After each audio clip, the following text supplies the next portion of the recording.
and welcome back to another video. Today I'll be looking at a couple of notebooks and comparing the Leuchtturm1917 with the Moleskine to see how they stack up to each other. Now you might think these two notebooks are pretty similar and that any differences would just be nitpicking, but hopefully I can convince you of my opinion that there's actually a world of difference when it comes to using fountain pens with both these notebooks. Now the Moleskine has a well-known history behind it, boasting famous Moleskine users such as Vincent van Gogh and Ernest Hemingway. It was the only superior quality notebook manufacturer I was aware of when I was first getting into fountain pens and fancy stationery. What is good about Moleskine is the quality of their hardcovers feels great. The way it is constructed is sturdy and will be long lasting. They come in a large variety of colours and release special edition versions from time to time. You can see here I have both the David Bowie and Bob Dylan edition. These editions also come with specialised stickers, like these Bob Dylan lines, which is a nice touch. Moleskine have an odd shape, being fairly narrow compared to notebooks I've used in the past. You can see one of the main differences between these two is the size, with the Moleskine being quite substantially smaller than the Leuchtturm in width. The shape is no problem though, rather personal preference.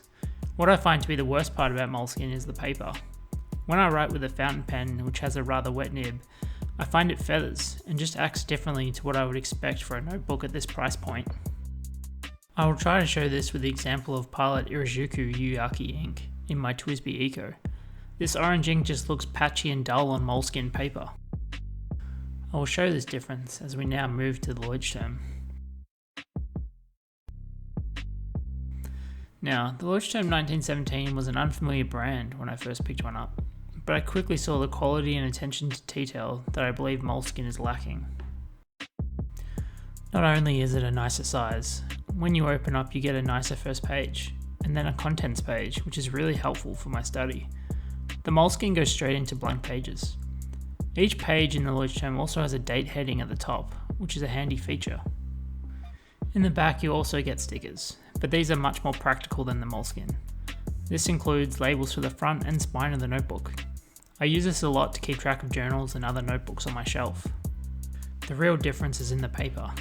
This is why you buy a nice notebook.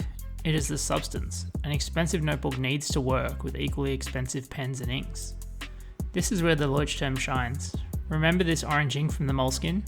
Well, this is what that same pen and ink look like in the Leuchtturm. This is a huge difference. This is what I meant at the start when I said it's not even close. The Leuchtturm sports more fountain pen friendly paper, which looks great. It pops off the page compared to looking flat and absorbed in the Moleskine. At this price, this is how I expect the paper to look when using a fountain pen. This Pilot ink has beautiful shading and the Leuchtturm complements that. Not only is the writing experience much more pleasant, you get more useful stickers, a contents page, a wider size that I prefer, all these for a notebook roughly the same price as the Moleskine. I can't help but think Moleskine is resting on their brand name alone, while Leuchtturm provide a notebook for writers who are serious about journaling or using fountain pens. If you've had a different experience with Moleskine, please let me know. This issue isn't isolated for me with that one pen and ink, but rather all fountain pens don't seem to work as well on Moleskine paper. I can therefore not recommend Moleskine notebooks, and I suggest you at least try the Leuchtturm1917. You won't be disappointed. That's all for this video.